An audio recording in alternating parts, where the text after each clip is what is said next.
We're live. We're live. Hello, my friends. Hello, We were talking about that before. I guess it's become my catchphrase. Where's your A camera? Where are you looking into?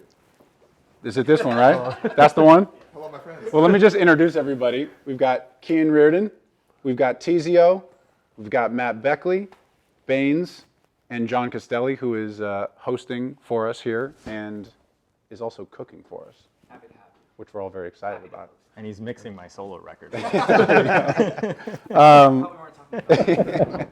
I don't really have an agenda for this thing other than it's a pleasure to get everybody together.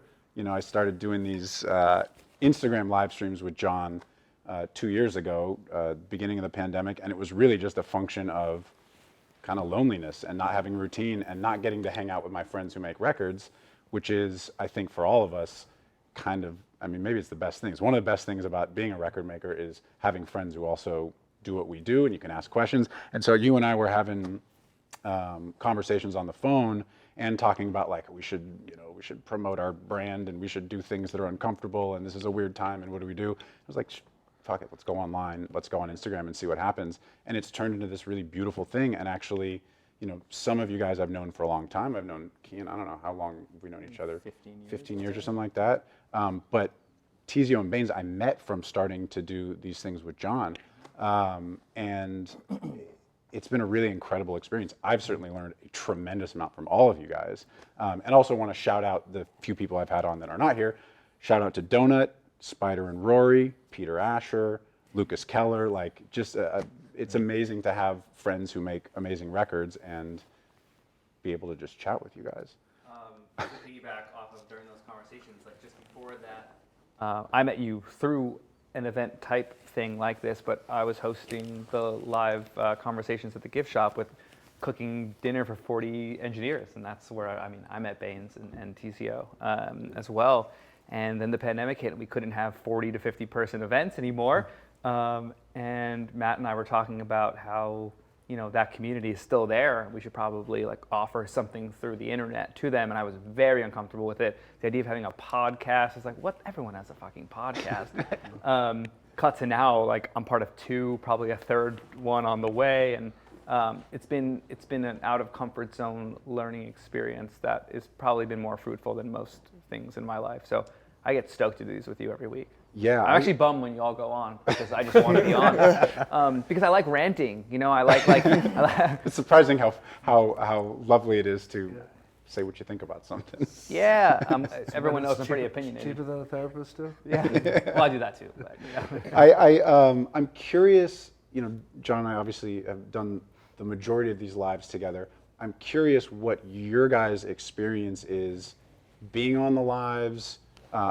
It was funny talking to you the first time. We were probably 40 lives in, and you and I were just DMing. You were showing love to the streams, and I was already a big fan of your work with Thug and YSL. And I remember us FaceTiming. We had this funny interaction where I was kind of nervous. I'm like, I'm such a big fan of what you're doing, and you were like, I feel like I know you because I've seen you talk for 40 hours on the internet. But I love that you were a fan of it early on, and someone early on showing love. I'm curious your experience or what your guys' experience of the lives. Yeah, I mean, with me, like I hate, like it's been recently that I've had to do more and more stuff like this, and I always feel uncomfortable. I've told you too, like I hate doing it, but like I get that you have to do it. There's like a certain balance, and like, you know, sometimes it helps your career, sometimes you get cool free shit. But with you guys, like it was like something that I enjoyed listening to you. I learned so much shit. I definitely think that I did pay attention. It helped me, got me to rethink certain things.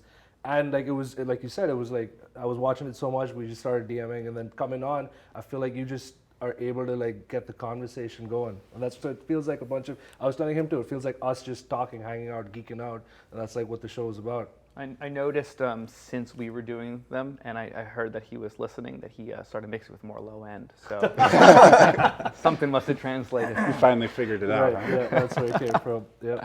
But I think, yeah, I mean, there's like such an incredible wealth of like this type of material online that I, for a long time, just was like, I can't. It's like drinking from a fire hose. You know, there's so much information out there, and I think it's great for the people that want to pursue that.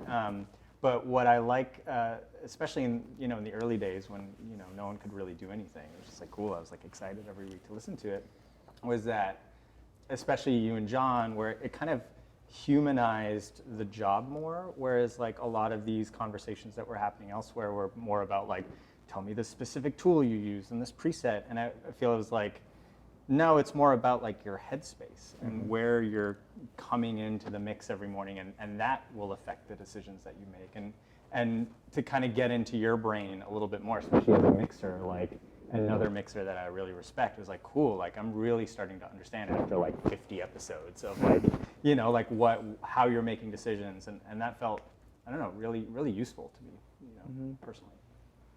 Yeah, I just think it's been a lot easier for me to get a table at a restaurant, with the coverage that I've had, from Your celebrity, your star has risen. yeah, I've just become impossible to deal with now. People have to contact me through my manager. One of the things I love about having conversations with you is I think I was actually saying to you, because I finally went by Bainz' studio last night for the first time, and we've been talking about it forever and ever, and thank you for having me.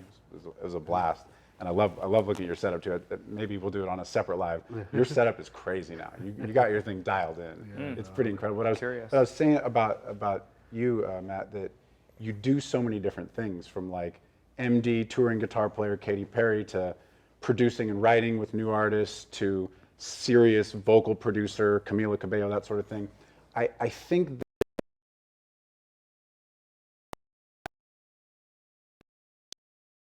there's some 800 something folks on there. I love telling people you should be trying to do a bit of everything when you're starting out, and maybe like me and like you, we are probably a little bit separate than these guys who are all pretty much now mixers, although they do other things as well. But I love the idea of doing lots of things and thinking about how that informs the different ways that we make records and the different roles we have. We were talking about the Rosalia record. I don't know if you've listened to it. It's awesome. It's incredible. And we were talking about it beforehand. I was playing for Bainz last night. It's a really great achievement of production, engineering, artistry, mixing, and it's an interesting record because it's so much of the like sonic mixing process is actually part of the production, part of the engineering. Roles are changing, roles are blending, and I want to, I guess, impart upon people that I don't know that the names that we have for what we do are as important as just figuring out how to do everything. Well, I think you hit the nail on the head when you said the headspace, because the thing that I've learned the most, and partly it kind of validated what I was already thinking, is that what Jon and I were talking before we went live on this, and we were talking about food, and we were talking about coffee, and we were talking about, I think that too often in music, we get too obsessed with, like, are you using this plugin? Are you using this specific piece of gear? I mean, we're all, after talking to you, we're all buying V5s after we go home. And This is the be V5. expensive night for expensive. people. Go look for the V5. But the thing is that you know why to use it. And the way that you approach coffee, the way you approach cooking is the same. It's not that different from being a touring guitar player, an MD, or a vocal producer, or I've done some mixing. It's really, no matter what you're doing, it's more of the process of, is this good? How do I make it good? You can teach anybody how to play guitar, but you can't teach them what to play. And I think everybody here in this room has really shown that, because you guys all have different ways that you go about it, but you all get incredible results. And I have a feeling that if you guys were photographers, or you were a chef, or you were a painter, you would have the same amount of success that you've had, because it's so much more about how you approach it in the headspace than the actual PMCs. While PMCs totally can help, it's the knowing why you want to use them and what it's supposed to be, I think, is the bigger hurdle for artists, and not so much the how you get there, if that makes any sense. I think most people have it backwards. I think people get caught up in the how you get there when they actually don't know where they're going. Well, a lot of the things we talk about, Matt always reiterates that, yet again, there are no shortcuts. That's always the thing you come back to when we're talking about things. And like, again, talking to Matt just in the kitchen before this, and hopefully time will tell if the chefing is good for the evening. But I'm making an herb salad for tonight, and I like the entirety of an herb, right? I love the stems of herbs, but I like the stems of herbs in more cooked down foods. Like they're a little bit more bitter than the leaf. So for an herb salad, I'm picking every leaf off the stem. It took me over an hour to make this basic ass salad tonight, but it's because I care. And that's what we were talking about. Just it's about caring about things. I could just take a knife and chop that herb salad and you guys would be like, pretty good salad. But I'm peeling every one because that's how it matters to me that everyone enjoys the sweetness of the leaf, the fragrance of the leaf. That's how I feel about vocals. It's the difference between CLA vocals and Yes. parsing it out and using the original. Yes. But it's the same thing. It's the headspace. It's not the Yeah. thing. It's the headspace that you approach it with. It seems, you put CLA vocals, you're like, 85% of the way there. And sometimes you want to do it that quick. Sometimes you're in a hurry. You got to go Well, somewhere. those tools But, came like, out for what you're talking about. The person that does everything a little bit. Yeah. And look, I'm going to hate on CLA vocals forever, but I understand the reason it's created, the application of it in the room when you're writing, and the artist needs to feel like a fucking star right away because you're trying to get that spark. And if the artist is like, the melody, it's like, not the melody, it's like you can't hear it over the chords because it's coming in and out. You don't even know what the melody sounds like. I get the application of those things. I don't really like the fact that they stay on forever and maybe it's too long in the process, but that's just, nitpicking here. Like at the end of the day, when I was producing and engineering in a room, I never used that, but I used other, I did use other like, all-in-one plugins and channels and like the lead vocal preset in the SSL channel strip from Waves I used when I was like 19 years old, but I would never leave it on. End of the day, I would assess from there and backtrack a little bit. So when the artist had a demo to live with, it was closer to what I wanted as the engineer. Yeah. Now we just leave it bounce. We're all rushing. Everyone wants an end of the day bounce, and then they live with it for a week before they get back in with the writers, a month, a year, however, and then they're stuck on it. That's a psychological phenomenon that we can't parse in conversation. It's like you don't really know what demoitis is, and we're putting ourselves into holes for some reason. I don't know why. And that's where the value of having actual skills and like fundamental skills comes into this because, I think we'll all agree that, working in music production has become democratized, and I'm 1,000% for that. More people making music.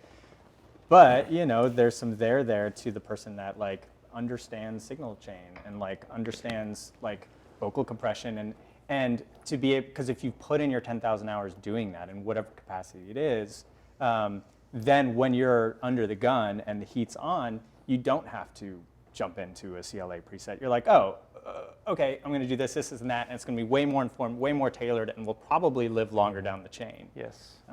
Yes. A lot of times when I'm cutting CB, for example, on the CLA tip, the way we're moving, there's no time to be like, let me try the fuzz box, and then let me put the H delay on that. It's just like throw something on there that makes his vocal sound really cool. Yeah. And then later, when I mix it, that CLA comes right off, and I'm starting now to do what I would have wanted to do in the moment.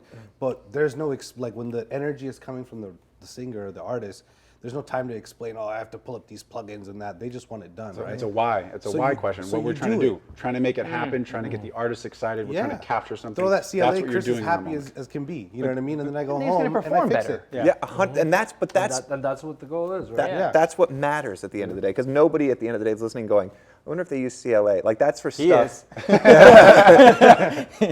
my God. I could just see him like getting out of bed, like, oh God damn it. No, I have a rule now that like I don't know where everyone else is at this, but like I don't ever want a session. And if I get a session, Josh, my engineer, like commits everything because I don't want to see if they You use don't CLA. see plugin. I don't care. Like if it's there and that's what it sounds like, that's fine. I don't want to see it. I'm too much of a geek. I'll like move the fucking bite down a little bit. It's like fuck that. Leave it. If that's how everyone loved it, leave it. If you can give it to me without the slap delay, that's out of time and not cool out of time. Like that I'll take. But Well, anyway. you were saying this, and we don't have to name the artist, but you were saying before we got on here that you're working on something that has a lot of those preset plug-in things in there, but they're all making wild sonic decisions and crazy, but then they give it to you. But because and of you that, get to make and decisions. I'm asking for it printed because again, I don't want to see or deal with whatever they have going on.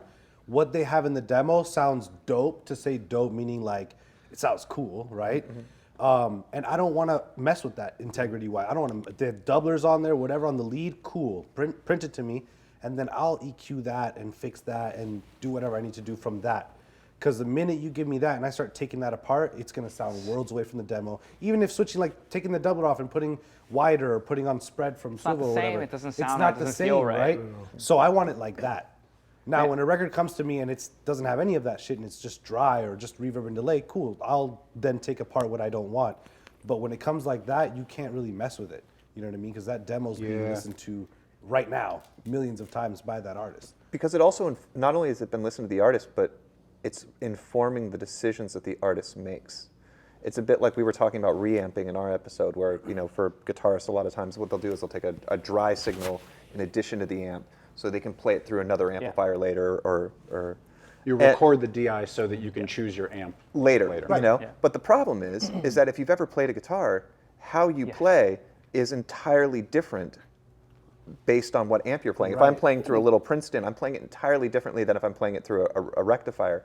So, I mean, also I don't want to steer anybody wrong out there by shitting on CLA. One of the biggest artists I've ever worked with, who's also a producer and also a writer, and has a separate $10 million studio house in Hollywood, like he's done great, has CLA on every single thing that he does. I mean, it's a tool. Max and Luke lived off the Bomb Factory 76 for a decade. Yeah. Does it sound like a 76? No. Absolutely not. No. Does it do something that they liked that inspired them and made Yeah. shit cool? Right. Absolutely. And that is the goal at the end of the day, but you have to put your 10,000 hours in to understand what those tools actually do so the result that you're able to create best matches what you've heard in your head and your heart. Yes. You know? Can we talk about the way that mixing has changed? I know we've touched on it on many of our episodes, but again, talking about the album I'm obsessed with, which all of you will listen to if you haven't already, is the Rosalia album. How many engineering and quote unquote mixing decisions, if we were talking 20 years ago, you know, you and I both worked under Eric Valentine for years, and he's very much, you know, a producer, engineer, mixer. That was like a role that really existed for, like, you know, you get the budget, you'd give it to the producer, engineer, mixer guy, he would do the whole album. That was a thing. And the idea of mixing was really at the end of the process. You're pulling up the snare mic and the under snare mic and the toms and then combining those in the mixing process. But that's not a lot of how mixing is done now. You do some of that, working again with St. Vincent stuff and a lot of those records where people are still, you're getting tracks of multiple mic drum kits and things like that. A lot of what you guys are doing is really in the box, sonic decisions have been made, and then you're going in and doing lots of refinement to get it to that next level. How do you guys think about that? Do you think everything's going that direction? Is that where co-mixing comes into play? I mean, it's just sort of an open question. It's because as someone who grew up, like, okay, mixing is that the sort of Eric Valentine faders down, and you just start going. But you know, as a producer now, I basically mix everything, whether somebody else mixes or not. I'm fully mixing everything I'm doing because that's the creative process. Whether it's CLA or whether it's some other my plug-in chain, I'm getting it to where it sounds the absolute best. So everybody goes, I love this. I'll pay you for the production. Like, I'm trying to mix it. And so now, especially after 80 hours of talking to you guys, my mixes are pretty good. I mean, I've had some hits as a mixer, but like I feel like I'm getting better every day. But it is interesting how, you know, if they want Serban to mix, I'll just send them my session, just like you guys get sent sessions. I don't know if you guys have thoughts about that or Many. Yeah. So, I think there's so many ways into this. And now, we could spend the whole time talking about the newest format to mix for, which is the Atmos or spatial audio format, which has completely changed, almost to me, a step back in time for the better, because when you're talking about something really specific, which is you already mixed and we're supposed to now mix. So it's already mixed by the producer. In hip hop territory, potentially it's just the 2-track. So are you even mixing or are you a vocal mixer? I don't even know where that line is. I've done it every now and then. And yeah, now the I roles just are refuse definitely to do it. blending in interesting ways. When it comes to the Atmos thing, I was riffing with Teezio over speakerphone 2 days ago about this, because the 10,000 hours thing that Cian mentioned, I feel like a mixer for the first time again in my life with Atmos, because I'm probably the last age group, you were there as well, of young mixers, we'll just go mixer specific, that is delivering a mix, or has delivered a mix not peaking at 0 and only considering LUFS.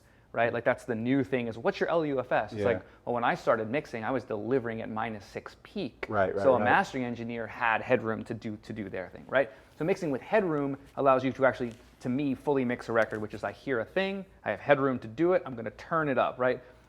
Mike Miller, when we're at the Atmosphere, like always takes a photo of the VT5, the V5, the VT5. of me mixing in Atmos because I have it all the way up, like 20 dB of low end because you have headroom to do it. Now, granted, there's 18 dB of headroom. It's ridiculous in Atmos, but it's letting you hear the way that you have a desired effect to occur in the record, and that's what a mixer was supposed to do. They shape sounds, right? Yeah. So we're not doing that anymore, right? So, and we can all open this up in a second. I'll just give the other side. In the stereo mix, where you're competing of loudness and you're delivering a peak -0 or -0.01 or whatever so you're not clipping is going to be.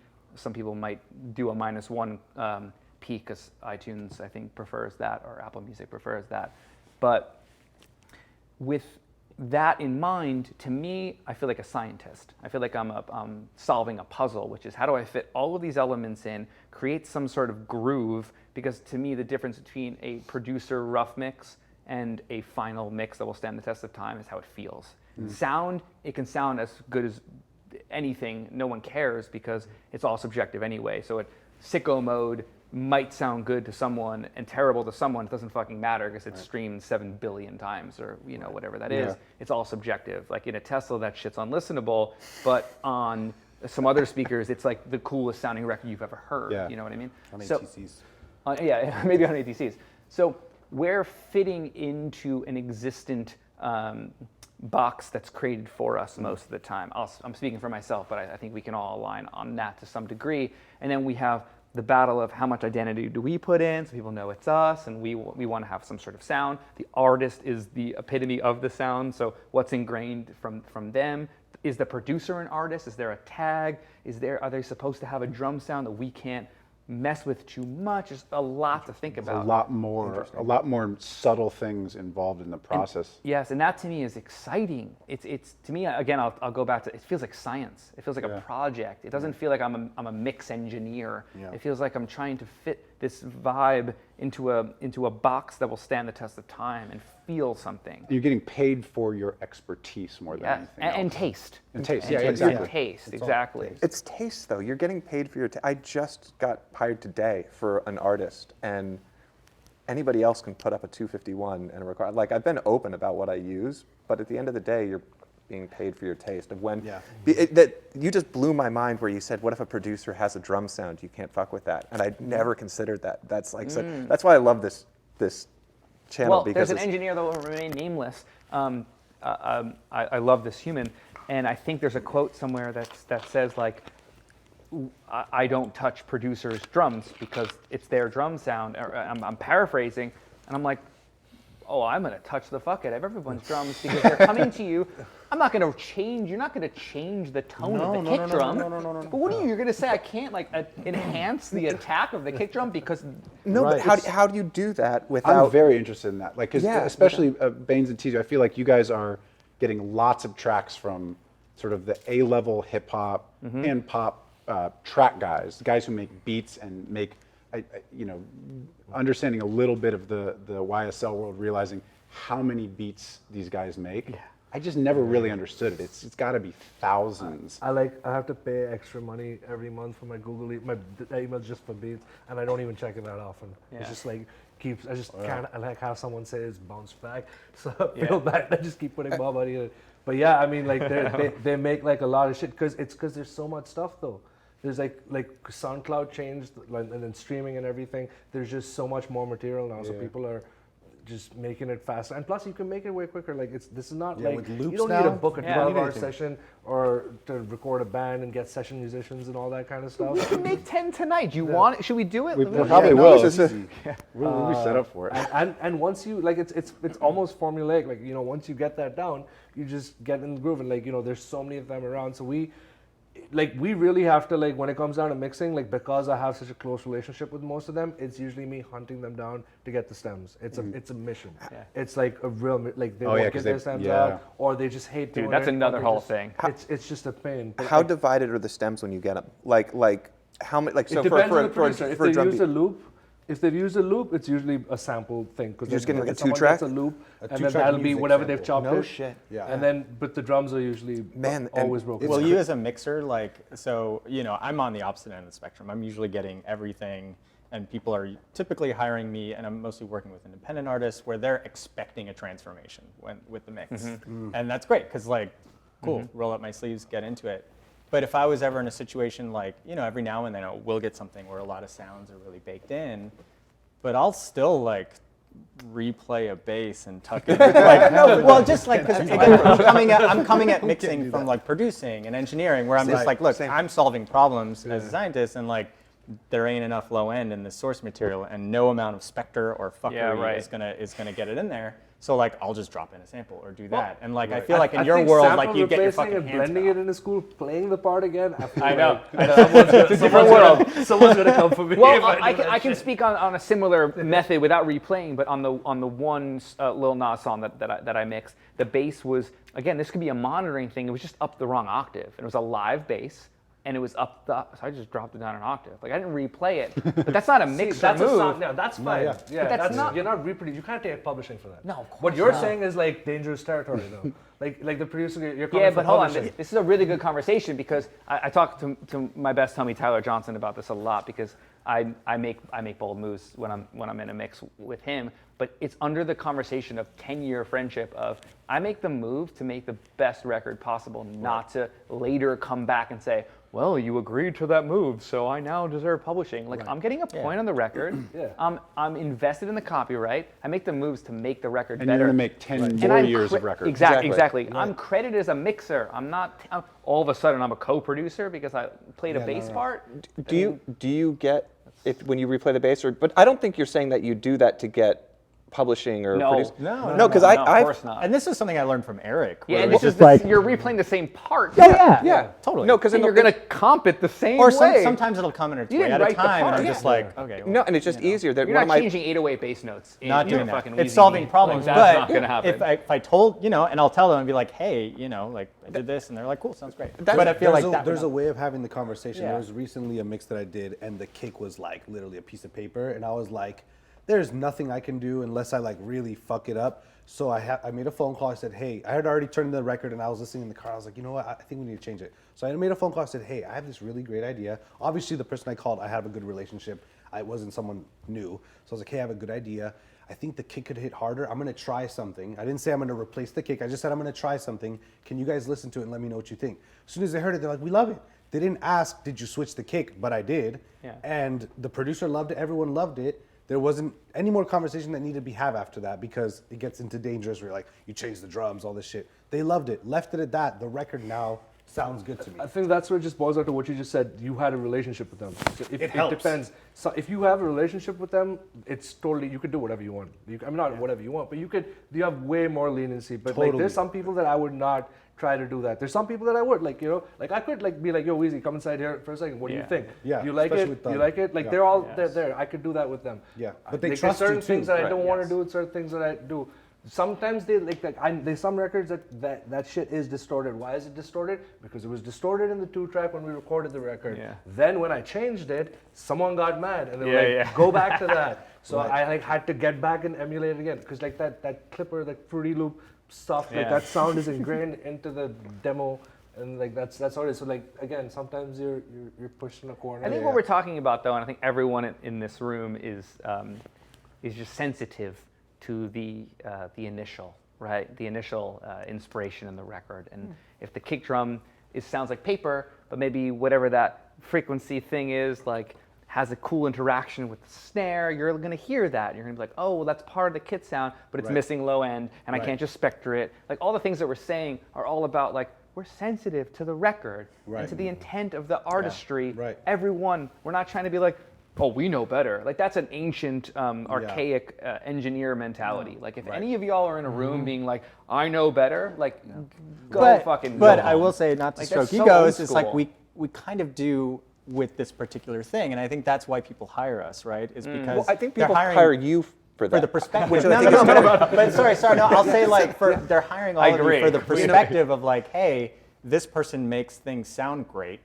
this person listens to records all day, every day, and is working on records all day, every day. So there's like an inherent amount of trust. That We get comes with lucky that, when we right? get that. Yeah. I think it depends on who you're hiring. Like I would hire a Serban for a completely I would hire somebody like you, Sure. and I think a lot of the gigs why I've gotten, because I've completely replayed things or changed it, and the band goes, that was fucking great. I mix like a producer versus a mixer. Yeah, same. And me talking about mixing in this room is like a knife to a gunfight. Like, so I'm not No, going to no, say no, that. please. But I think that there's very different, like you were talking about, there's very different types of mixing. And I think like if I send something to Serban, I know I'm sending Serban my session, and he's going to send it back pretty much the exact same, and hopefully it's just like a little bit better. There's certain 3-letter mixers that I've sent shit to that literally came back with an intro and a bridge. I swear to God, that like wasn't in the song. And we were like, "Whoa!" Like, and it was like, "Are you kidding?" Like, but also I think, especially when you're dealing with indie artists, like there's certain, because I do a bit of work with Sub Pop. When I get bands like that, they want, this record was made for $37. They want that Hollywood sound, and they're stoked when somebody puts a pretty heavy thumbprint on it. Sure. Yeah. Whereas I feel like you guys, like, it's not even the same job. I think it's a completely different thing. Like the way that you guys have to mix with these things is completely different. Like and correct me if I'm wrong, as I said, but I feel like you three mix in a certain different way than we do. I feel like the artists that we're working with for the most part are expecting for a producer's touch versus a That's what I was mixer's just touch, going to if ask. that makes sense. You feel like your position is mixing, but it also incorporates almost with the producer ear with it. Without question. Cool. And to the point of where a lot of times when I'm asked to mix things, I tell people that me personally, I'm very heavy-handed with it because I can only make it how I think sounds right. I'm very bad at refining somebody else's vision. If we have the same vision, I'm really good at getting it there. But if it's like, I don't have the skills that you guys do to be able to help somebody else's vision get to 100%, which I think is a real That's unique all we talent. do, right? Is we get other people's. I want to vision. jump right in the middle. Yeah. I want to stand in this table because I come from that world. The land down under? I do folk. I used to do folk and indie rock records in Brooklyn, and that's what I thought I was going to do. Like I did one pop record, and then like I met Tony Maserati, and I'm supposed to do pop. Like I came into pop a little bit different, and that's a long story. We don't have to talk about that. But I'm like smack in the middle, so I understand both sides. And where I'm landing now is if on first pass someone doesn't like my version of the vision of the record, I don't accept any front-end payment because I'm more like what you're talking about. As I grow up and learn more about myself, that's where I land. But I understand what we're talking about, which is the refinement of someone else's vision, because I've learned and studied that. And like I said about the puzzle piece, like I know that's what they want, but I'm going to always try to give them something else, and I'm going to lose more gigs because of it. And I have to come to that understanding because I would lose a gig and it would just be like objectively more a lot of things then, but it wasn't what it was and a little bit better, and I lost it, and I took it really personally, right? That's like a whole, I don't know how to actually do the full version of what you're talking about the other way in is. I don't actually know how to just like, I tried it once on an album. This was actually like, to me, really interesting, like Psychodynamic, which is I mixed the whole album and doing what I'm talking about now, which is basically like changing everything and working really hard and cultivating a sound. And on one song, I was tired, I was a little sick, and I just put the mix bus on it and sent it back and did like a couple of broad stroke moves on buses. And that was like an improv one mix, and the rest was like we worked towards something with compromise between. And I was like, oh, maybe they do just want the mix bus with a little bit more. And that only took me 35 minutes. Like I could make more money that way. I can say yes to more projects. That's just not the way I'm going to roll. I'd rather roll up my sleeves. And I've had one record in the past 2 years where everything came in monoed out, and it was the most fun I've had. It was this Tank and the Bangers album, this R&B record where everything was just consoled and up the middle, and I got to spread everything out and mix it like I used to when I was 19, and it was the most fun I had.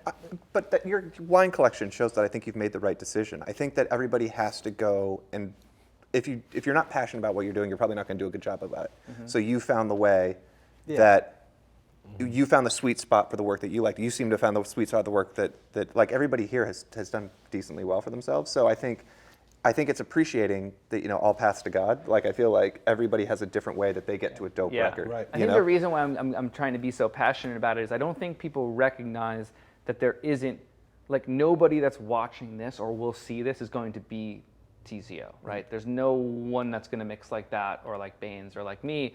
So definitely not like Cian. I just like, don't understand. Cian makes some of my favorite sounding records, and I wouldn't even dare to ask what he does. I just want him to keep doing it. Like I don't care. He'll tell you. He will, but I wouldn't even baby. want to.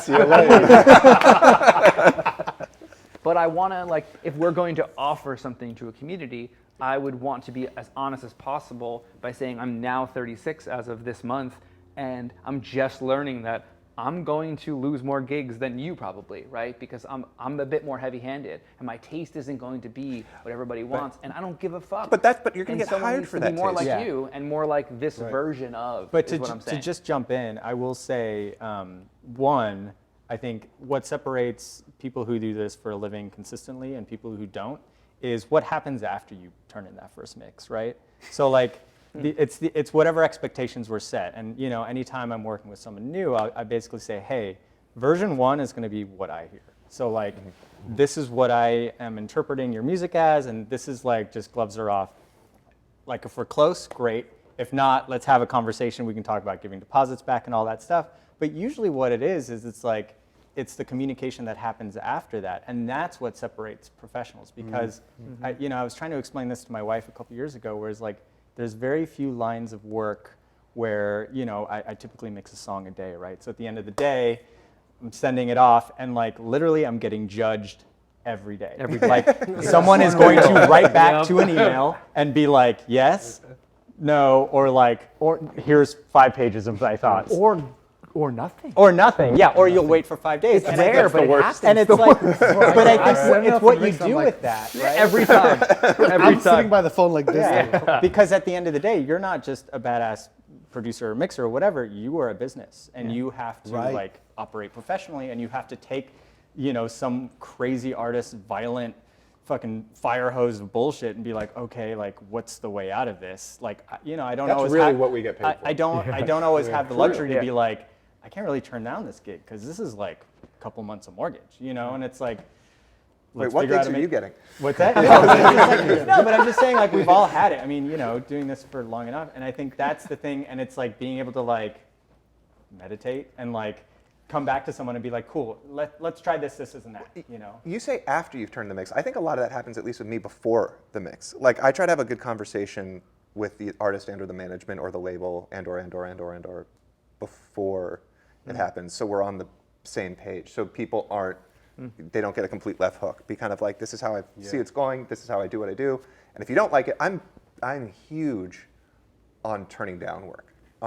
Like, this is what happens, and even after a first pass going, if you don't dig it, I would much rather, I say all the time, everybody I've worked with, if you look at my discography, I've worked with multiple times. It's the thing I'm most proud of, not the numbers, not anything else. It's that everybody who I work with, I work with more.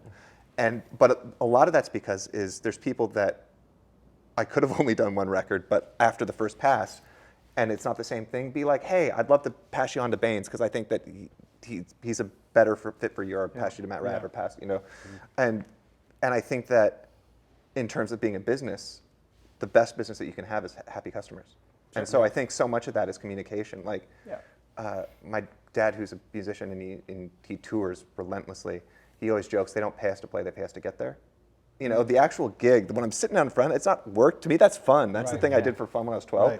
The work is the negotiating and the scheduling and the getting the notes. You know what I mean? Like all of that, that's the work. We get so many questions about, and I think we've said it, we've answered it enough that it doesn't get asked now, but how many revisions do you do? What is the amount? Do you set limits? And the answer is you do the thing. No limit. When they're happy is when I'm done. Yeah. That's it. Forever. And if you don't want to work with them they're never again, going to come back to you. Yeah. If you say 5 revisions and then you have to pay me, they might do it that one time. Never but they're again. not coming again because no one else in the world is charging them. Like, The Manny's price not is, charging. it's all You know in. what I mean? Yeah. It's just like the code word for it. Yeah, it's all all in. in.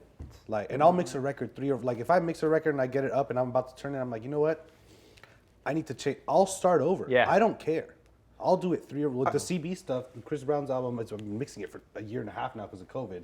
And every 6 months I come back to a record and I'm like, time to remix it. All faders down and remix the same song that I've already mixed last year and the year before. Yeah. Does it get better? It always gets better. Does thankfully. it? Because I always think the Michael It Jackson always thing, where gets better. apparently like the second version of Beat It after Yeah, they I did know, like I love 48, that, but where that's all within the same That's maybe within like the same month or thing, so. yeah. I grow. All Yeah. of us grow Yeah. every day. well, I new wish I could plugins, go back and new make versions it of over. CLA. Well, Yeah. now I got put turned on the CLA. Change so them I'm on really- DSP. Yeah. I mean, you theoretically can if you got the label behind you. Yeah. But anyway, I think outside of a mixer standpoint, I think I got to work with Cavallo a lot, and I remember one of my favorite records. He was telling me the process of it, and I didn't know this. He said he sent it back to this big name mixer 12 times, and I think that a lot of you guys are so successful is because you don't compromise. Like you get it right. You know, our gig is to get it right. And because I remember telling him that we had sent something to this mixer and it came back worse, and I was just bummed out that the record sucked. And he's like, "Whose fault is that?" And I was like, "Well, it's the mixer's. It was worse." And he's like, "No, it's the producer's fault." It's like, "What do you mean?" He's like, "The producer's job is does this record suck or not? And if that means that you have to go back to the mixer and go, hey, I need you to do it again or whatever." And this record that he won Album of the Year on, he apparently went back like 9 times or 12 times to a really good mixer, but we have to get it right at the end of the day, you know? It's a story I think I've told on the lives, but it was the thing that really opened my eyes to this was, I think it was working on a One Direction thing. It may have been Little Mix. It was that X Factor, Simon Cowell Psycho era. And I had produced a song that Serban was mixing. And I remember it was early on, and so I was sort of new, and I wasn't like being like, copy me on everything. I think I just sent it off. And I think I got a mix back, and I maybe had a note or two, and I didn't hear anything, and then like a week or two later, it was a single for somebody, and a week or two later, I get a call or an email from the label saying, "Hey, we're on a mix revision, we can't quite get this thing right, we're wondering, there's something on the rough mix with the vocals and something, and can you get on with Serban and have a conversation about something?"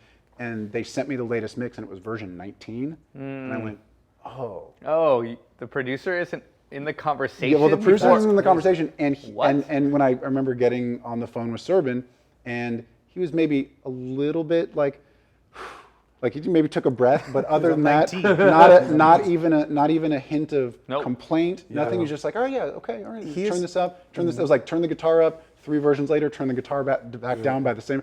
But you know what?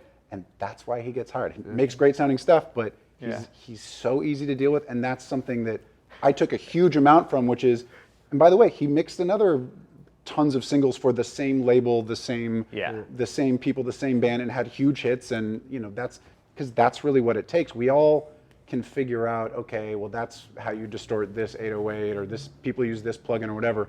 But it's the relationships that you have, the consistent work, like Matt was saying. You know, I mean, Bainz, you're a guy who basically is the go-to for an entire family. There's a consistency there that you just go until it's right. Yeah.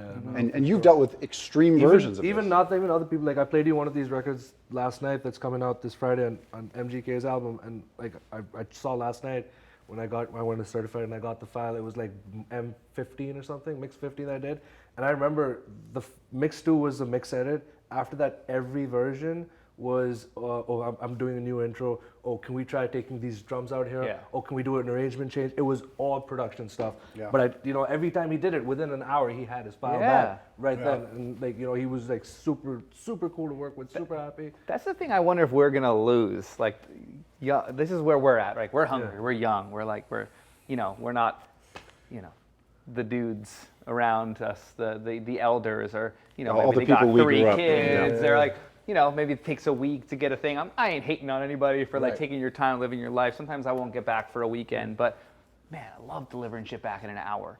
Like I want to, you get a fucking Kid Leroy record. Dude's 19 years old. Like he wants to hear that shit. Yeah. Like let's get the kid back his record. Everything's getting faster. Everything's getting Production's faster. getting faster. I wonder if we're gonna do this. That's why the two of you with like, you guys have your studio in your house. Yeah, Yeah. the house thing is That amazing. makes like a big I'm just like, difference. let's get it done. I'm in it. Like, Yeah, I when will got never the- not have a setup at my house again.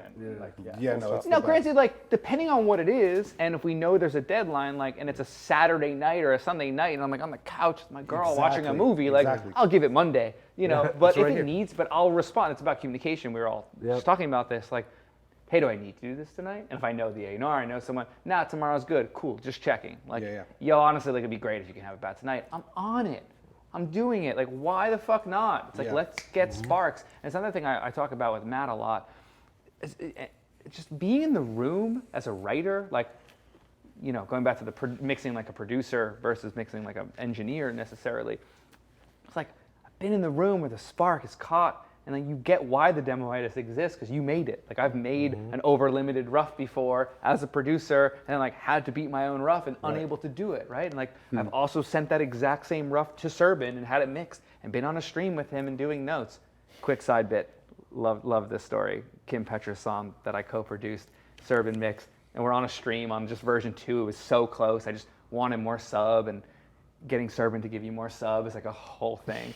And I was like, yo, solo the bass. And he's again, with no pushback. He's just like so easy to work with. It's my one time with him as a mixer, working with another gigantic mixer. And he's like, there's plenty of sub, man. There's plenty of sub, Ron. I'm like, nah, more, give me more. He's like, what about that? Solos the bass. I was like, put it back in the record. Like, what's going on here? More sub, more. And he just like kind of resistant, but kept doing it. And at the end, it's almost distorting and pushing the limiter. And I was like, there it is. He's like, and then he says, it's pretty good. Like, no, you know, it's my memory of him is exactly what you were saying. Like, I've worked with him once, and I have no complaints. But like you said, it sounded pretty much like my rough mix. The vocals sounded gigantic, I loved it. I loved it. He's so good at vocals. And it was an improvement, but it took 2 weeks to finish that mix. And that's what I'm saying. Like, when we're 55, 65, like if we're still mixing, are we gonna do that rapid fire, or do we grow out of it at some point? But isn't he still doing like 2 or 3 songs a day, like with his team? Sure. Like I think Serban is still cranking shit out. I think he probably is too. Yeah. I don't want to necessarily spend too much time talking about mixers that we don't like have in the thing. That aren't here on the couch. But I wonder. Yeah, I know what you mean though, like, cause shit happens, man. Life happens. Yeah. Like I don't have the same kind of energy and enthusiasm I have about certain things that I did even a year, like 6 months ago, or a year ago. You know what I mean?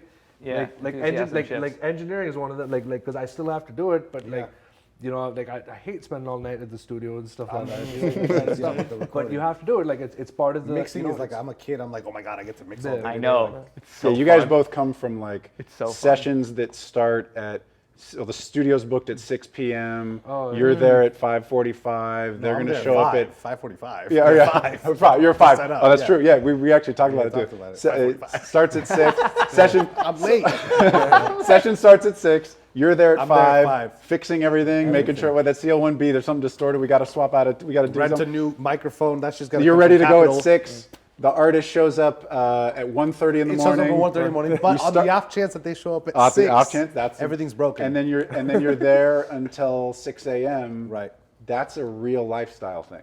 Yeah. Oh yeah. That is not a sustainable lifestyle. It's for a lot of full, yeah. In my 20s, it was a lot easier. Yeah. But now I don't have the patience for it. Like, because the thing is, when you're recording, especially in our world, versus like maybe Kim Petras or these female artists, and I've worked with a lot of female artists, it's so much easier. You get in 3 p.m., 1 in the afternoon, they record for 4 or 5 hours, then they're tired, they go home. Yeah. So by 6 or 7, you're good. I haven't had any female that's like calling friends and we're partying all night. That's never happened. The with a late female night artist. due to hip hop It's culture. the dude I mean, it's because the studio is everything. They live in the studio. They It's live their there. life. They don't know anything It's else. everything. So it's where you entertain people. It's where you entertain yourself. It's where you get and because that's just how they live. That's you know. It's a lifestyle that they live, and it's not my lifestyle. I mean, it is like whether I like to. Well, admit you're it or not, hired it to be is. the professional Yeah. in that room. Yeah. So and the reason why I've been in the position so long is, you know, it's not easy. Other people can't hang. Yeah. I mean, I coming from you know, studying with Tony Maserati, he's the bad boy version. You know, he did Diddy and Biggie, like you do Thug and CB, like that, and then seeing that culture that he created in like a 6-room studio environment where.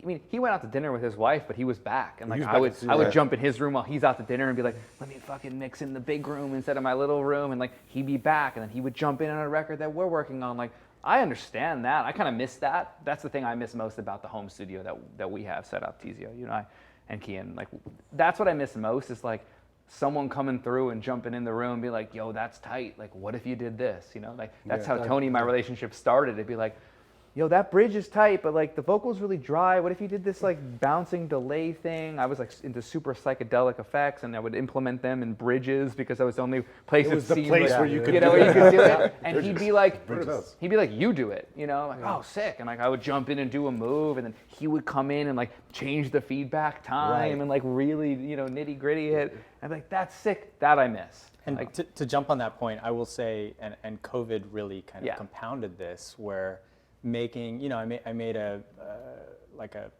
earnest transition into mixing a couple years ago, or at least attempt to.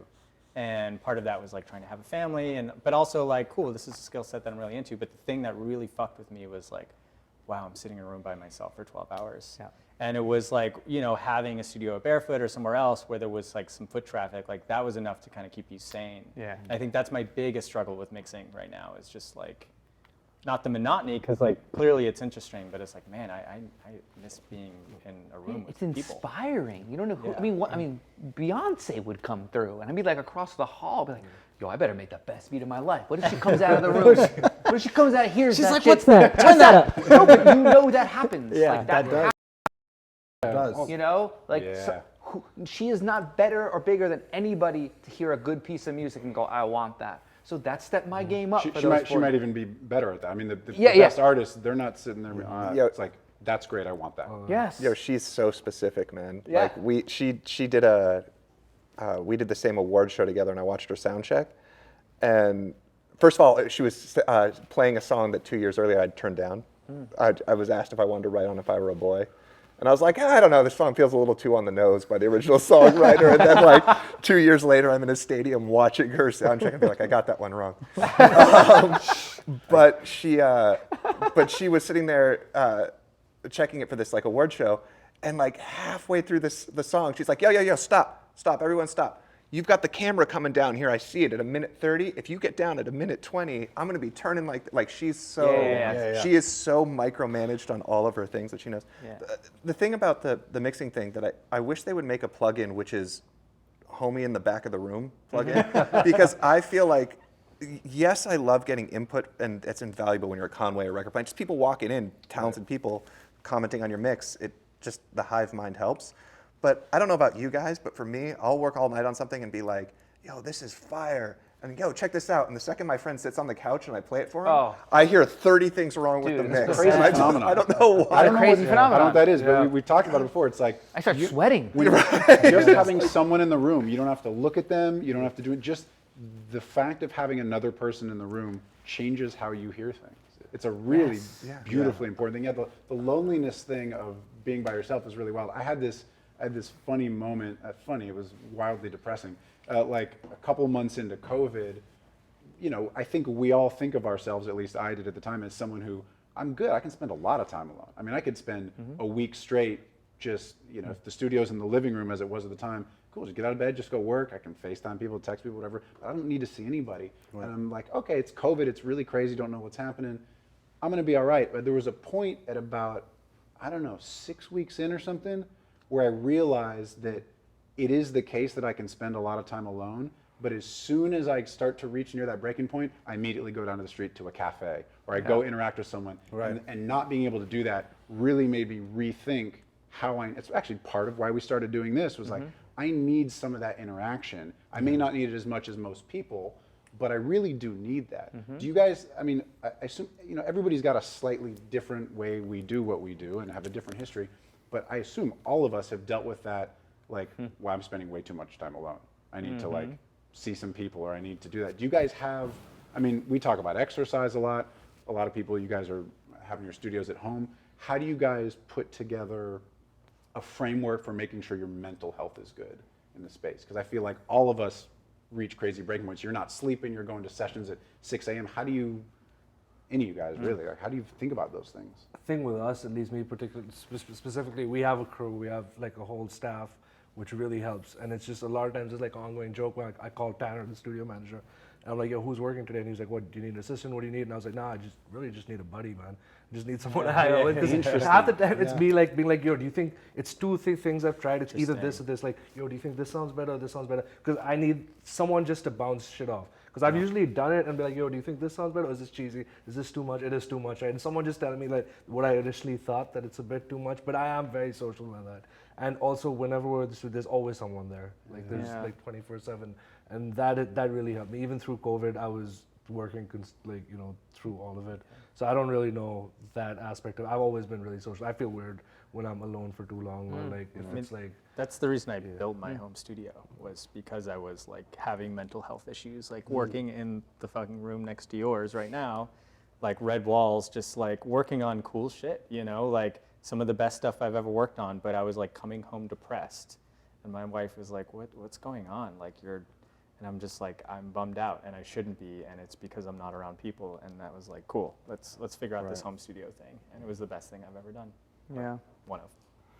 Yeah, you've got the home studio. I've got the home studio. I mean, personally, like I have my wife at home all day with me, and she's like the fucking hardest critic ever. I swear to God, like I don't even want to. Sometimes, like I'm working, like the jack thing and all that stuff, and I always play her the mix. I'll be like, come listen to this mix really quick in the studio, and she'll literally just come in between the speakers and be like, it's not there yet. It's like the vocals are.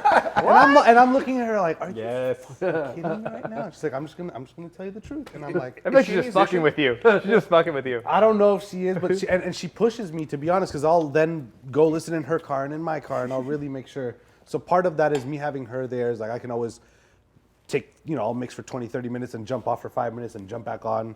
I'll also call mad people. So I'll call you, I'll call Michael Miller, hey, FaceTime, what are you up to? Oh, I'm just mixing this record right quick, da-da-da. It's like constant. Every 25 to 35, 40 minutes, I need to take a little break. I might call someone. That. I remember. I was talking telling you, about I don't about just breaks. sit in the computer in front of the computer for 3 hours. 20 or 30 minutes on. And I'll do it like this. I'll be like, all right, once I do the kick, the snare, and the hi-hat, I'm going to take a 5-minute break. So once I get to that point, boom, I'm taking a break. Then I'll come in, I'll do the rest of the perks, finish the drums, take a quick break, grab something to eat, go back. So I'll just do the mix in all these small pieces. Obviously, it doesn't take me hours and hours. I'll knock it out. I'll do the drums in 20, 30 minutes and then go to the music. And like, it doesn't take that long, but you need those breaks, because if not, you'll be sitting in front of something and you'll be like, okay, fuck, I need to be a little bit brighter. And then when you do take that break, you come back and you're like, fuck, I was sitting in front of that computer for way too long and you drove in the wrong direction. Because hearing is not something that's consistent. It's always changing as you're listening to bright things, your ears are ducking and all these things. So like, you have to take breaks and look at things sometimes. Yeah, because if not, like I'll be mixing something, I'm like, wow, and then I'll be like, it's way too bright.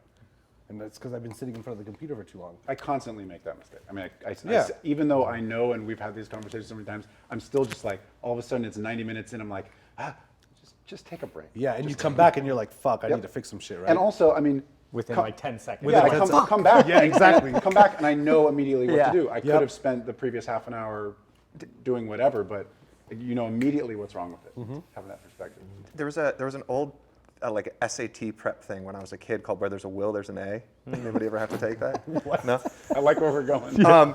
But apparently there were studies. One of the only thing I remember from But it the SATs was aren't that graded by and what? SATs It wasn't an SAT prep thing. It was like it was more of like a tutorial thing. But yeah. Way too practical of a thought. Sorry. But the essential thing was one of the only thing that I remember from the course was that basically our attention is like a reverse bell curve. Is that if you're working for like an hour, you've got the most of the focus at the beginning, it starts to wane, but then as you know you're coming towards the end, you come back up. And you were talking about, I was watching you practice and you were like 15 minutes on, 10 minutes off or whatever when you're practicing guitar or something like That's that. a Dave Elich thing, a guy who I want to have on these lives. Who's a brilliant drummer. Maybe the best drummer, certainly the But best also a drum brilliant teacher. mind. You know? Amazing guy, yeah. But I think that in all things, we lose the forest for the trees really quick. Yep. And one of the most effective things, we talked about it during vocals where I used to do, it was the Jeff Emmerich like cutting the tape thing where I used to go and we would grind something out for 3 hours. And I found out you could get it done with an hour of work if you did like 20 minutes, take a 5-minute break. Yeah. 20 minutes, take a 10-minute break, 20 minutes, and then you were done and you got better results than the 3 hours because so much of that middle Counterintuitive, thing but is it's really true. Yeah.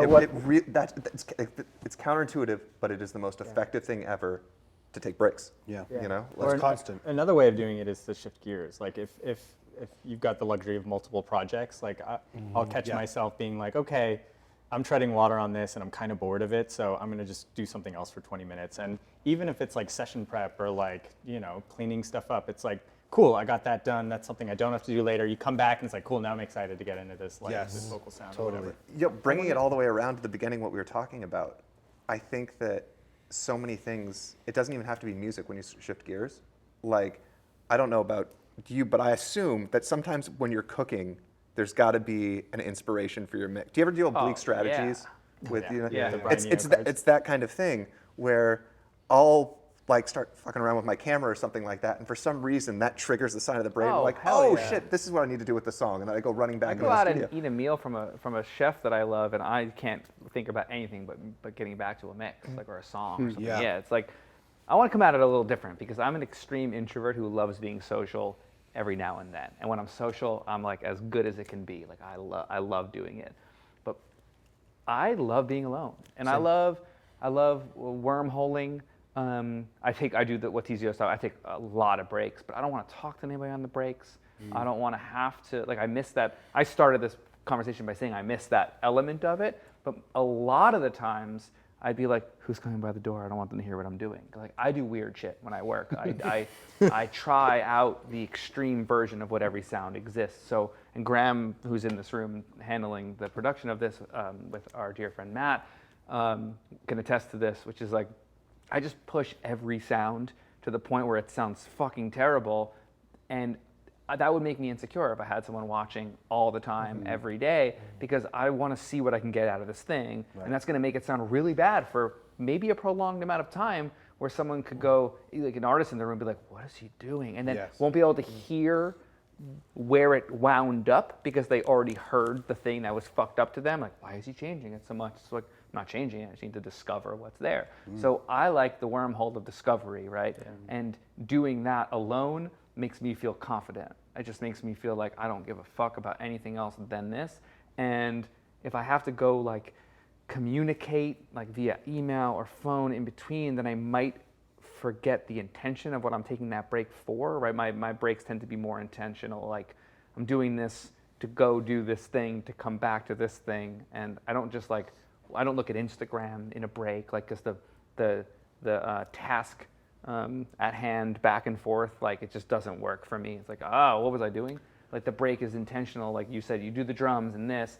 I can't imagine like doing the drums and then like focusing on the music. Once the music goes back in and the fucking snare doesn't hit the same way, because now the synth aggression and the mid-range staccato arpeggiated thing is like fucking with the transient and the snare. Like, they kind of have to, I work a lot with everything in. That's another Tony methodology, is like most of the time of the mix, everything's in. He used to yell at me like, yo, the vocal's been out for like 20 minutes. What are you doing? I'm like, oh, you're right. Like, the song is with the vocal. So if I'm mixing for too long with the vocal, I made a mistake. Like, I'm going down a way too, and that's a thing I'm self-conscious of. So if someone's in the room or I'm communicating with someone, I'm self-conscious about what's happening. And when I'm alone, freely moving about the day, incorporating breaks, I'm at my best. And I don't know what I said just there. I know what you said. Well, one of the things I love... But I know there was something in there. Yeah, one of the things I love about getting this group together is we all do a similar thing, but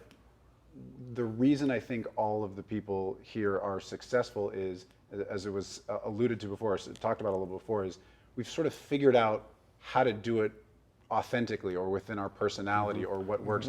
We're all slightly different socially. We have slightly different approaches. Something that we've talked about before. People ask, when and how should you specialize in this industry? And we started talking at the beginning of this conversation how overlapping a lot of the roles are, but ultimately figuring out what you like to do for your own mental health and well-being so you love the process is how you will be successful. And it doesn't mean that the first 2, 3, 5, 10 years isn't grinding it out under somebody else's process, but ultimately to sustain in a career to do this thing, you have to figure out what works for you. And what's worked for me, I know that, I'd like to think, I know that if I just became a mixer on a skill set level, I could do it, but I would go insane because I don't have that sort of routine focus, go deep, like Jon talks about the way you talk about food, or the way you talk about Teezio, you talk about your process of like, I do this and then I do this and then like I would do that for a few days and then be like, I want to go make some synth sounds. I want to hang out with an artist and talk about how hard it is to be alive. Like I want to do that for 3 days and then write some songs about it. And then I get tired of that and then I want to go fix puzzles sonically. And it took me a long time to realize, oh, that's just what my personality is. Right. And so that's why I am a mixer. I've done A&R. I'm a writer, producer. I've just done bits of everything. You know, you hit me up, I'll play guitar on a record. Like I'll just kind of get involved. But a lot of people need to figure out what it is that makes them really happy doing this thing, because ultimately the people that are the best at this are the people that love the process. And for a lot of people, it's hard to figure out early on, but you got to get there at some point. You I gotta don't figure it know out. anybody that makes great records that hates doing it. I've never met anybody that begrudgingly goes to the studio to make a hit record. Louis Bell's like, fuck this. I don't know. I've never met that person. It's sorry. I was just to say, we're not curing cancer or doing anything crazy like that. Might as well just have fun doing Yeah, a it. lot of people But hold on. overthink this See, I used to say that, and then I read a quote by Bjork in, We a, are in a curing- book that Bjork I is have. curing cancer? No. She had a very specific version of, but the person that has cancer is listening to my music to get through painful times, right? And that Never thought of I got over that like 5 years ago, half Shout a out decade Bjork. ago, which is like, well, we might not be curing disease. And just on a quick side note, the things that I listen to during my breaks and outside of music are the people that are trying to cure, you know, long-term illness. So I care a lot about the curing of disease. It's where my mental energy goes, because I want to live long and healthy. I want to live forever too. But I know that what we're working on, what we're a part of, is curing pain for people that might be through that. And I think that's something to really consider when you think you're not doing anything meaningful. Yeah. I think we're part of meaningful things. I don't necessarily think our job might be the most meaningful, but we're part of something. And the result, No. the conclusion is the same, which is if you're trying to provide joy through what you do, being joyful in the process is how you do it. Yeah. And by the way, a lot of us, I mean, we all live very abnormal lives. We've talked about on the lives at various points. Like, we've sacrificed years of our lives where normal people would have had their late teens, early 20s, late into their 20s, maybe some into their 30s, like doing normal things, having family, having a 9-to-5, having normal relationships. Partying. Like, yeah, and Yeah. just living that life. And we have sacrificed a lot of that so that we, probably not consciously, it's just that drive that for us hasn't gone away, but so that we have the opportunity to be the age that we are, be in the position we are, drink wine with our friends, have Jon cook us food, and make records all the time. We are in the position where we should be trying to have that joy and make the best thing we can. Yeah. That's our role in society. I mean, get too grand about it, but it's exactly that. It's like, if we're going to be a part of the process of making the art that the 12-year-old version of me is going to love, that's 12 years old today, you got to love that. It's the only way you make the great stuff. Yeah. It's so cool because, like, Gotta love it. just down my eyesight right here, there's like two guys. Everybody here have made absolute tens of records, and you guys all approach it so differently. And it's so just like hearing your process and how you like love having someone there, and you're like, I don't want anybody there. And there's parts of it that I vibe with on both ends. It's just awesome to hear how you guys all get to such great results so differently, and it's really inspiring on this end. I was thinking about the early days where I was working with bands or artists, and they would all leave to go party or to go out to a bar in I was in Long Island, and they would all go out. They were like, girlfriends would meet up with them, and they'd all go out, and I'd be left alone. And when I was left alone, I would make them sound like who they became, right? Like, I would tune their vocals, or I would quantize their drums enough to feel good, but like real, like a real player. And like, I would make these indie kids sound so fucking good, and they'd come back the next day and they'd be stoked, and their girlfriends would be like, that doesn't sound like my I swear to God, it would happen all the time. They'd be like, that wasn't, when we left, like, and became a magician like from afar, and those are my happiest moments were like after they all left. I had great moments with them in the room. It's the same thing now. It's like, I love collaboration, but I love just like, this is what I do, right? And I think that you're just pointing out that this is just the way it is, right? It doesn't make me better than just someone fits your personality. It's the You figure it out. personality. The But I personality's love working interesting. with people in the room too, to a degree. But the best work comes when I get to be weird. Do you guys have favorite mixers? Like, who's informing your shit? You know, I wish I could answer that question. Do you not? James Hunt. John's like me. James Hunt. James Hunt. My fear. Bainz, what about Yeah, I you? think philosophically, I like John. I definitely like John. I like career-wise, I would say, or trajectory, I would say like Mike Dean, only because he stuck with one crew and was able to become a legend, working with one crew and working with one crew solid. Now he works with everyone. Yeah. But really, it was Kanye, Travis. They're all like part of the same crew. But Many yeah, years later, he's able to now do his do thing. whatever he wants to you know, do. But yeah, he did stay loyal and stuck with one crew. And like he's also like kind of what I feel like he's like a blend of what you do and what we do, and like because you're going to Mike Dean because you know he's gonna like, so my friend mixed, they were both mixing the same record, and like when he heard the mix, he was like, dude, even I couldn't have been mad because the mix wise they were both good, but then Mike's also adding synths. He's doing this crazy outro on the record. Yeah. He's now mastering the record. He's doing like he's really a finisher. But when you go to Mike, you're going to them for You're that. going to him for that. Yeah, reason. You Yeah, know what I exactly. mean? And I can't do that, so Right. I'm just gonna do what I can do the best. It's a really great question. I want to answer it a little differently. I'm a little bit uninspired.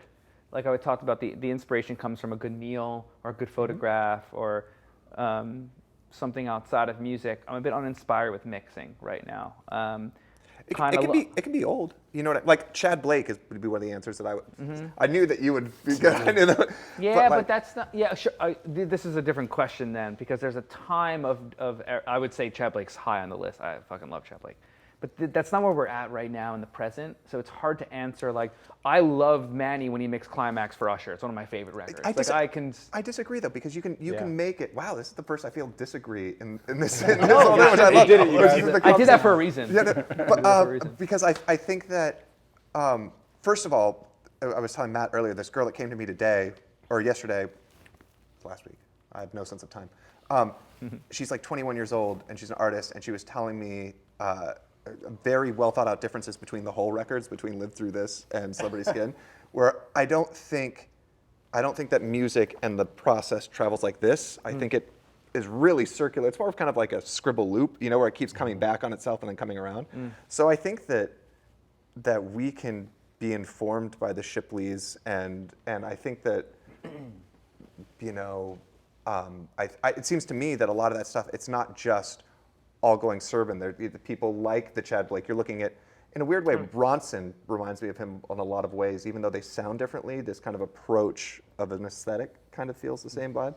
But I don't think that you can't apply them. But I would go with Tony, my mentor, because his shit is so fucked up in the bottom and expensive in the top. Like that. That's a great way. That's a great way to describe it. that No, on his website. it's like More Money, More Problems is still like the highest grossing hip hop record of all time. It's just like but that shit comes on, it sounds bigger than anything that Mike Dean has ever touched. Like it just sounds gigantic. But I think you're answering separate questions, because I think what you're trying to say is like you can be inspired by music of the past and still apply it to, you know, so like if the question is like who's the best mixer today, then sure, but that's not the question. Yeah, I know that's not the question. Yeah. But at the same time, that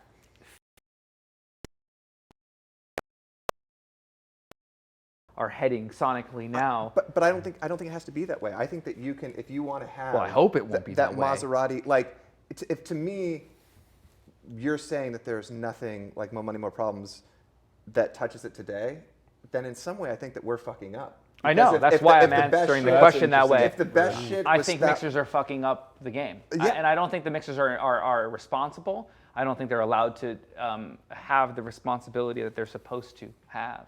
And that's what I'm getting at. Serban mixing Who Is Jill Scott is one of the best sounding R&B records of all time. And the last time to me he touched that level was Silk Sonic probably, and 24 Karat, Bruno Mars. It's like one of the greatest mixes of all time. it's so good. And those same songs those songs that I'm mentioning will be played at weddings and bar mitzvahs for decades to come, Because of they how they make sound people sonically feel, and that's transcendent. important. It's not cancer, but it's important because it brings people joy. So the reason why I push back, and that was my answer, is because that I do feel like we're messing up a little bit, and I do think that sonically speaking, we're making record that's sound for the time and not for another time on majority, versus when there was an era of the great 5 or 6 mixers, Serban being one of them, Tony being another one, Bob Power being there, Manny being there, and then like early stages Dave Pensato, and then Jason Joshua after that. These people that have like come from an era of barrier of entry. Like not everyone can do it. There was a reason why they were booking 3 rooms at fucking Hit Factory in New York, and everyone wanted them to work with them. That's just not going to ever happen again. So by default, the sound could not be consecutively at that level. Who's the guy that makes 99 Problems? Oh, good question. The reason why I ask is I was talking to the one of the guys from the Hives. Great mix. And it's a great mix. And he said that the mixer, to your point, it was one of my favorite quotes. The Pele was saying, he was like, they got a record mixed by him, and apparently the mixer was saying, he's like, yeah, everybody comes to me asking they want to sound like 99 Problems, but nobody gives me 99 Problems. Yes. Yeah. You know what I mean? And I think that there's, at the end of the day, that's it too, is that like, it's not just that the mixers are fucking up, but like where along, if we're not doing shit that was as good as it 10 years ago, where along the supply chain are we fucking that up? Because I just want dope shit. But I think part of the problem though is like to your point, right? There used to be this kind of old guard of like the Bob Clear Mountains, and like you had this like high watermark. But I love the difference in what you guys, the mixers that you bring up, and you bring up somebody like the Clear Mountains. But I guess the point should have been I'm on the trying to list. make I'm is so that sorry. I think now it's at a point where, because of the democratization of this job, because so many people have the skills to get things to 70, 80, 90%, that you no longer have this dais of like badass mixers who are like saying, no, you can't distort things that way. You can't make things sound like garbled and blah, blah, blah. Like, what you have is someone telling you to do that, you being like, I don't want to do that. And they're like, cool, we're going to hire someone that's going to do that because we've lived with this rough mix or this demo or whatever, where I think in the past there was a lot more there to be like, we've hired, whoever, Chad Blake or Eric Valentine, and he's saying like, look, your rough mix, I get the idea, but like, it ain't it. Like, let's go this other direction. And that would have more gravitas now than I think a current day mixer. I think there's a very specific point that I want to get a little bit of feedback on, because I haven't really said it clearly. As fans of music, all of us are, I'm listening to a playlist that comes out. I'm listening to Spotify. I'm listening to a new record that Teezio posts that his homie did or that he did, that any of us are doing. I'm not trying to single you out, because a lot of times I press play on what you're doing and I'm like, that's really good, right? Like, I'm not trying to single anybody out. Are you saying he's the reason why music sucks now? Hell no. Hell no. I have yet to press play on a record that's come out besides Serban every now and then. Serban's going to be the one that is always going to escape whatever my comments are every now and then, not always, where I don't go, all right, like I want to think to myself, fuck, I got to start over. Like I used to listen to records when I was in my 20s, my teens, and I'd be like, and I would mix something, and be like, doesn't sound like that. Like you have that moment that we talked about a couple of weeks ago on Live with Matt Rad, that you have the moment in your head when you knew you made a record sound like the records you listened to. I want to have that all the time. I want to be humbled and be like, wow. Like Manny did that to me on Climax. Like there are these records that would come out and be like, I'm getting chills thinking about that moment when I first heard that in Tony's studio, when that dropped, and like that little hi-hat comes in the bottom left, and it's just tickling you. There's no top end, and it's giving you all the motion and all this stuff. I haven't had that in years, and I'm not even that good. Like I'm a good mixer.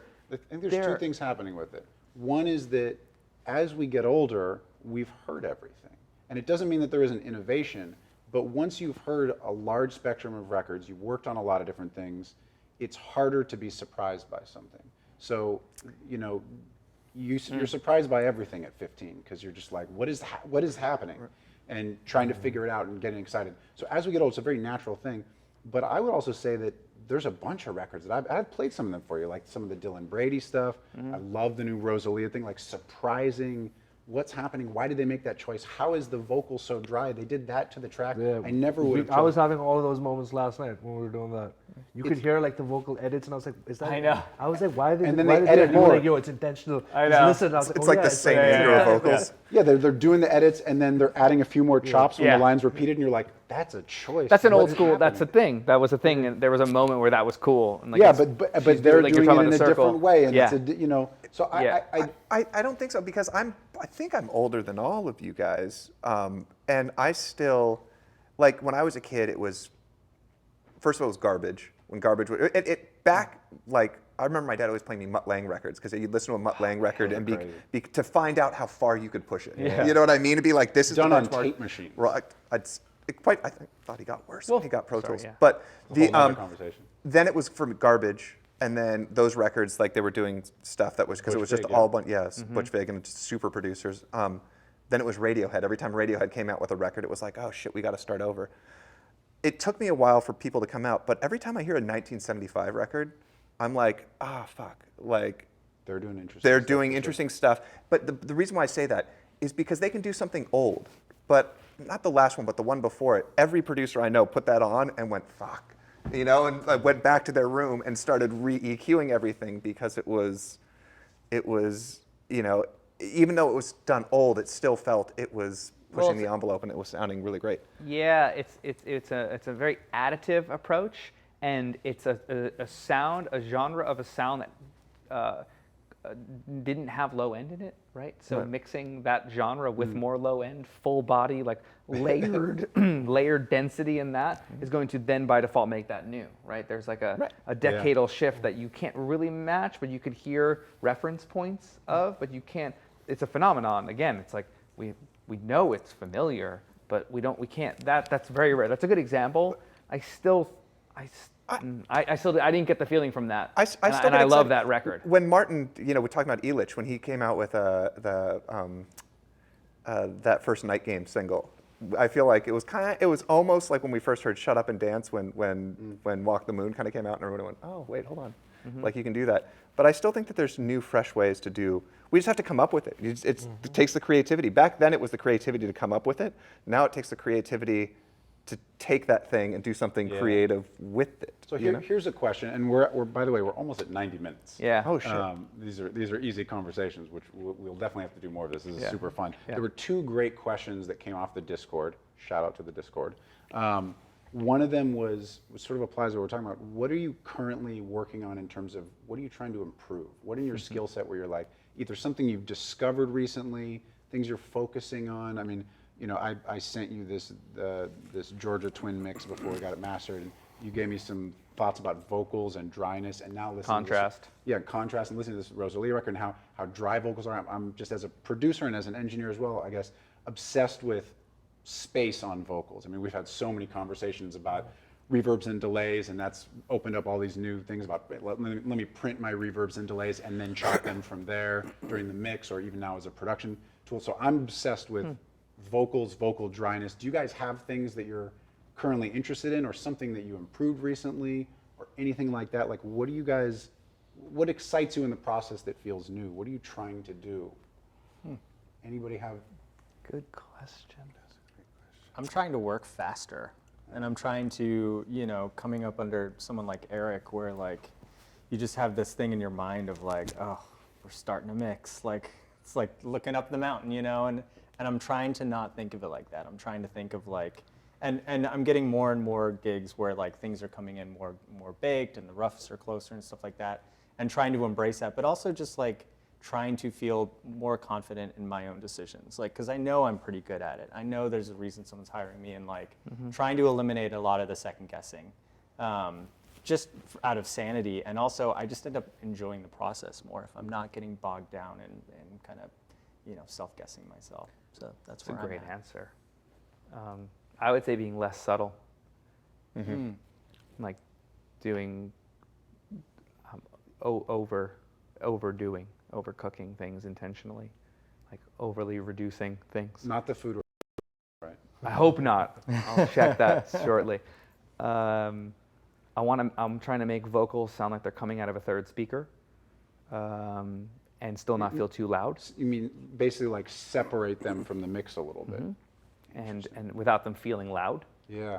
There's a lot of that happening right now. That's And something I'm that's figuring out, and I think I've been able to replicate like on the last bunch of mixes, and I'm getting very few like vocal comments. I think you and I are thinking about similar things. It must be in there. I mean, I'm very into contrast. Yeah. Very into stark flavors and. I love that. I feel like that's what we're talking about, music going back and around. Like, I remember when it was just get the vocals to blend more, blend more, blend more, blend more. Now we're as possible. Like, I feel like it's gone. But still in the mix. In the mix, but not like, it's like, I get it. No, it's something like Wildflowers. To go to a complete, like, I love jumping genres. Like, I listen to like a hip hop record Yeah. to inform an indie record to inform a pop record. But like, if you listen to something like Wildflowers, like by Tom Petty, which is a Rubin record, that vocal is like right here, and it's not like crazy. that's one of my favorite.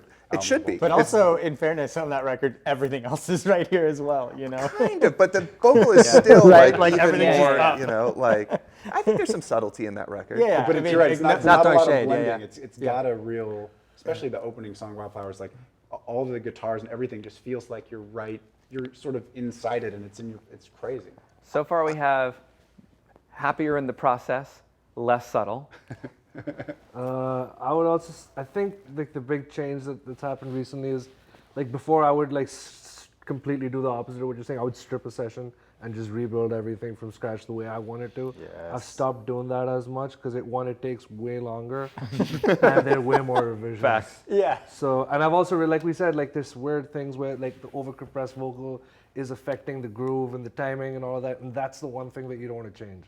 I think, like, especially with rap and the stuff that I'm doing, like, it's very in the pocket, and if it's out of pocket, it's their pocket, because they're, like, there's one, like, with Hot, I remember when we did it, like, Gunna was like, nudge, nudge.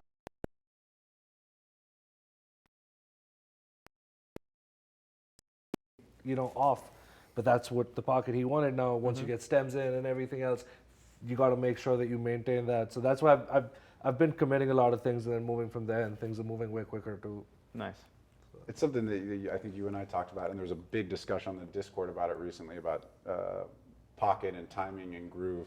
And it is so uncomfortable and also wonderful to hear how much hip hop is ahead of the beat, and it makes shit feel urgent. It makes shit feel exciting, and so much of my skill set that I built coming up under Eric, playing in bands, is like correcting performances so they sound more like contemporary records, live instruments, trying to make them compete on the radio with, more programmed things, in the 2000s.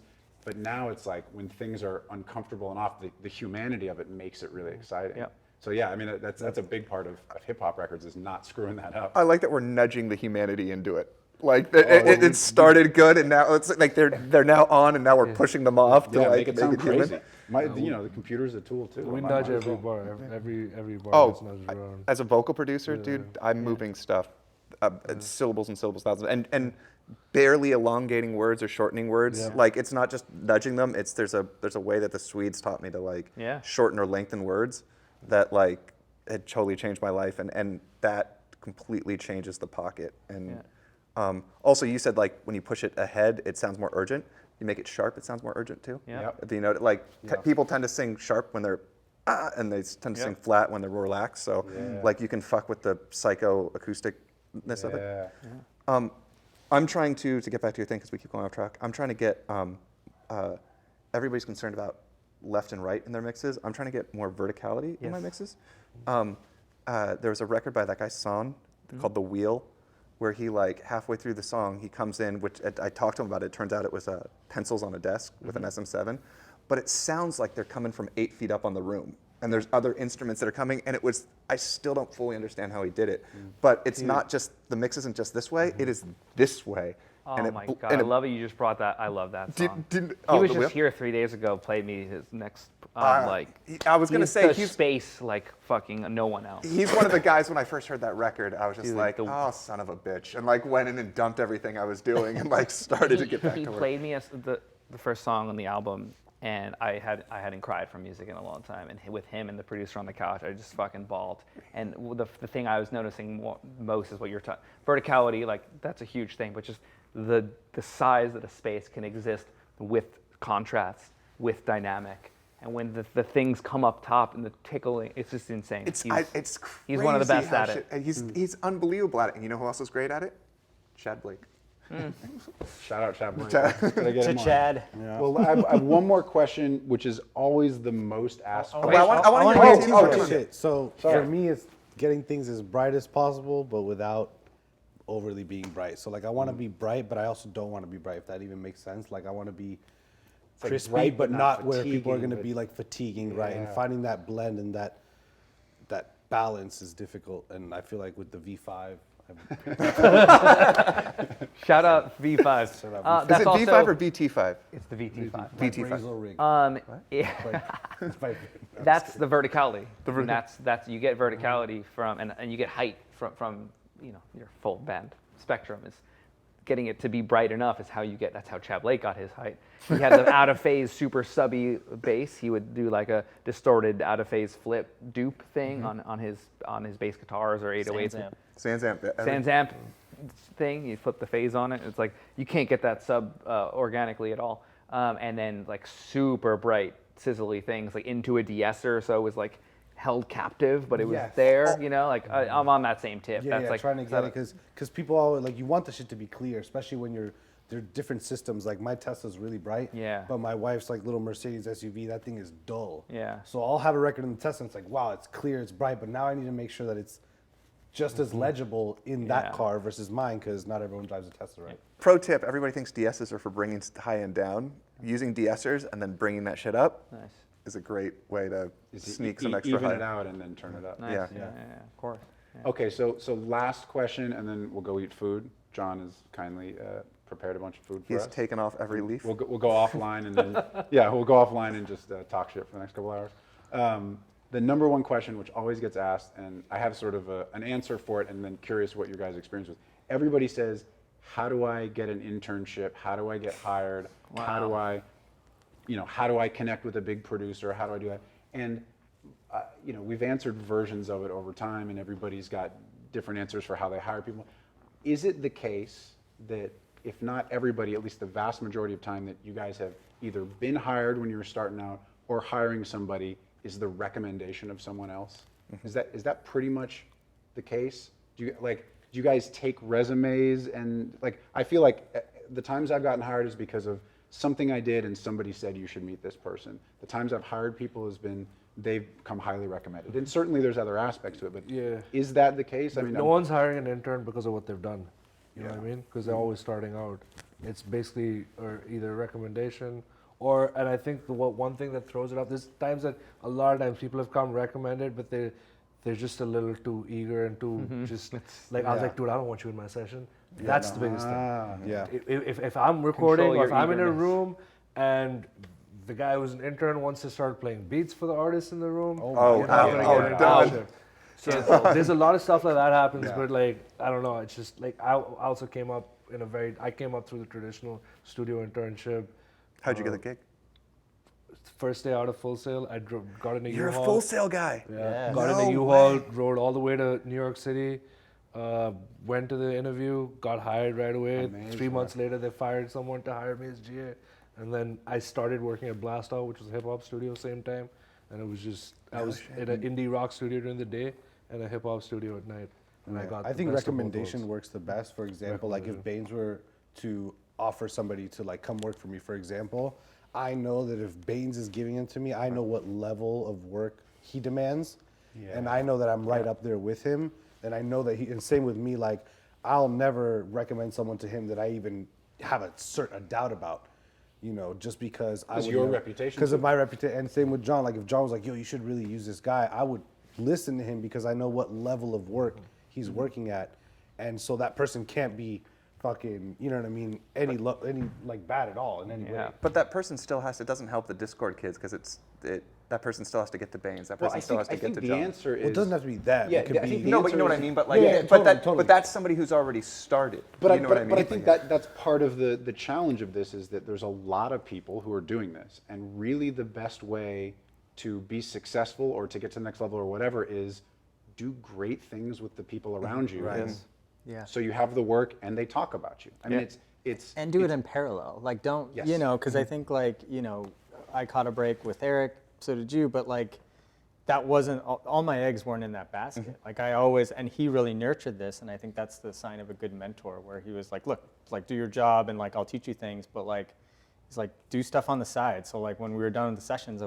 was working on projects and Planting doing a that. lot of seeds. And I think everyone has this idea that there's a job, and it's like, oh, you're gonna take care of me, I'm just gonna work for you full time, and it's like, maybe that is the case, but I would say most of the time is like, I want you for like certain things, and then like, but go and do stuff on your own, so I don't always have to like find things for you to do, or Right. you know. Also, everybody when I was starting out, you don't want to push it on people, but other bands that I was producing independently, like I would just roll down to the Viper Room at the time, or the Whiskey or the Roxy, or like talk to people and like be like, hey, I've got like, you know, a DAW, like I'll produce your record for, you know, nothing, you know, just because I was trying to get the mileage on it. Right.